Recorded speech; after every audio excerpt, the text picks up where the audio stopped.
Hey, good morning. It's March 30th, 2022, approximately 9:30 a.m. my time, and I'm just going to bust out a quick message here because, something just was revealed online this morning.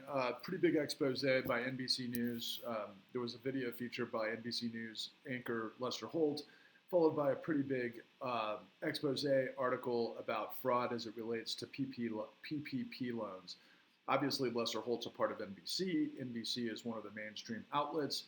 uh, the investigation of this particular fraud seems to be, quite impressive, and it does lead to just some ridiculous revelations that I was loosely aware of on a personal level, just because I knew people that I had heard about had taken advantage of PPP loans. I myself had never even thought about it, which is kind of funny in retrospect, given all of the information and just the volumes of revelations that I am aware of. But I'm just not that kind of person because I don't lie, steal, and cheat, and I don't deceive, and that's not my model. So it always kind of struck me as like, God, man, the fraud never ends. But what was revealed in this particular article, which is very telling, is a couple of things. There was a bold proclamation by NBC News that this is the largest fraud in history. It's not even remotely close to what we reveal on the con. And yet the numbers are huge, but it does drive home some important sorts of things that I myself had kind of considered in a way that I haven't considered before. Because, you know, the way the article lays out is that immediately when PPP loans hit, that there were a sizable amount of literally criminals who understand documentation fraud and how to be able to kind of maneuver identity theft and just other aspects of what forms require on loans to be able to provide the necessary information that can be approved on loans. And because these PP loans through a company called, I think it was Blue Tech, were trying to get people loans as quickly as possible through COVID because of kind of the emergency of it all, quite frankly, that criminals not only from the United States, but also from around the world were able to move into position with lightning speed and literally pulled off like millions upon millions of dollars of fraud based on documentation fraud, okay? Now, as it turns out, Florida was one of the hot spots. And one of the reasons why Florida was a hot spot is because it's been well known for a long time, and maybe not nationally, but Florida is a hot spot for Medicare fraud. In fact, when I was producing the con, I'll never forget interviewing who was a former director of investigations for white collar fraud for the Department of Justice. And as we were talking to him on camera, he revealed to us that the reason why the Department of Justice couldn't focus or handle the volume of what was happening in the housing industry was because they were looking into control fraud. And I was like, control fraud? Well, this whole thing that we're revealing as that led to the 2008 great financial crisis that wiped out the world was control fraud. And so I was like, what control fraud are you talking about?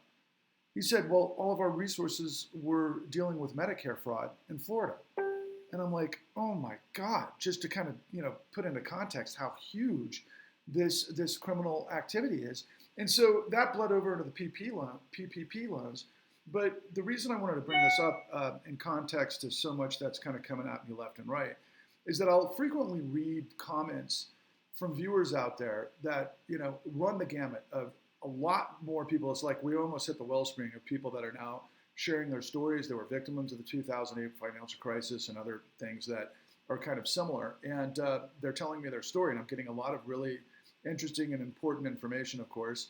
But more importantly, it's kind of galvanizing in my mind that, yes, I know that there's millions of you out there. There are tens of millions of you out there. I've got to tap into your brain. You've got to understand the con. And if we can come together, we can literally create a populist movement that purges corruption from our midst. Because the thing that I was considering about this PP loan and everything that else is going on is it's like, we're shocked. But my mentor used to say, well, we go after mice while the lions roam the campsite. And so what I had said in a Facebook post earlier today was, look, man, is this a confederacy of dunces? Is this, stupidity? Is this ridiculous, race to the bottom gutter type of situation? But in reality, the professional class has looted trillions of dollars from the Federal Reserve. They've looted trillions based on this this insane criminality that we expose in the con. Now, as a result of that, there's all sorts of criminals that get in the game, as indicated by this PPP expose, that there are people who just know how to do documentation fraud and know what these lenders are looking for to be able to get on the action.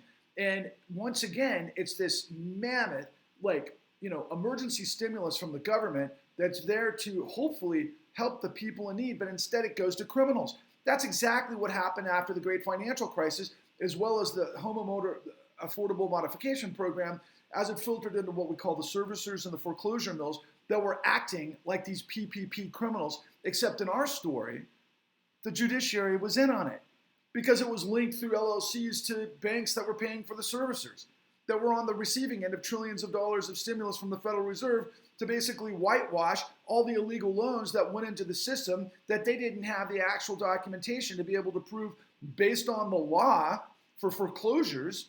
And they didn't need to because the judiciary was overwhelmed and judges were basically incentivized to bulldoze foreclosures as quickly as possible because they had to get the cases off the dockets, because otherwise the entire criminal, judicial process would have been jammed up. But isn't that the point of the law? And I think about this in context to how many trillions and trillions and trillions of dollars that we fed into the system, as opposed to spending, let's say, billions of dollars to clean it up. I'm not kidding. You've got to understand we've literally become a crime syndicate, top to bottom.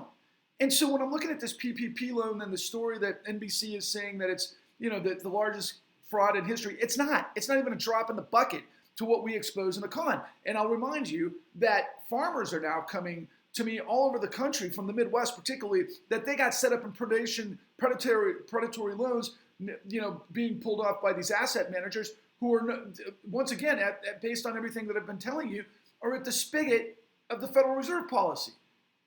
And then the Fed buys this stuff back, okay? It's a sure thing. Capitalism, just so you know, there's risk reward. We have bankruptcy for a reason. We want people to take risks. We want entrepreneurs to make things happen. If they go out and they get investors and they do things honestly and they just can't make it because the market won't let them penetrate, you got a thing called bankruptcy. That seems to be like the really smart, fair system. But then there's this thing called bankruptcy for profit, which can be, maneuvered through smoke and mirrors, where we have predatory behavior by these huge financial entities like, private equity and hedge funds and asset managers that do the smoke and mirrors with the assistance of attorneys and the law profession, can basically get fees for themselves all day, creating a fictional economy. So this is all on display every day, and this is why I am trying to create a massive cathartic movement to overwhelm and purge corruption, because I know there's tens of millions of you out there who have been victimized by this. Please quit staying on your knees in the shadows, shame, like it was your fault, that you didn't know what was going on. To the many of you who see this stuff and then, basically like trolls come after me and say, I don't know what I'm talking about. So what? I don't care what you have to say. You might be actually trying to prevent me from getting to the people because you're in on it. And I wouldn't be surprised by that either. All I know is when you have the truth, you're bulletproof. My message is to the victims that I'm trying to throw you a line to lift you up, to come join us so that we can create a massive, massive civil rights movement to purge corruption. We have all the answers. All you have to do is go to www.thecon.tv, check that out. You can either buy it, you can get it for free. I've already mentioned that a million times of how you can do it. And it's all on our website. And it's literally, you have to have this information to be able to become informed. And you're a citizen. If the citizens are informed, if they're informed and they know right from wrong, we can galvanize to get rid of the corruption. That's our responsibility. It's on us. I'm trying with everything I have to get you to join me, and I'm calling it Exodus to the Resurrection, because truth is marching, because I'm truth bombing the con, and, whatever other hashtag, it's just the con. And my name is Patrick Lovell, and we can do this. We can do this together, onwards and upwards.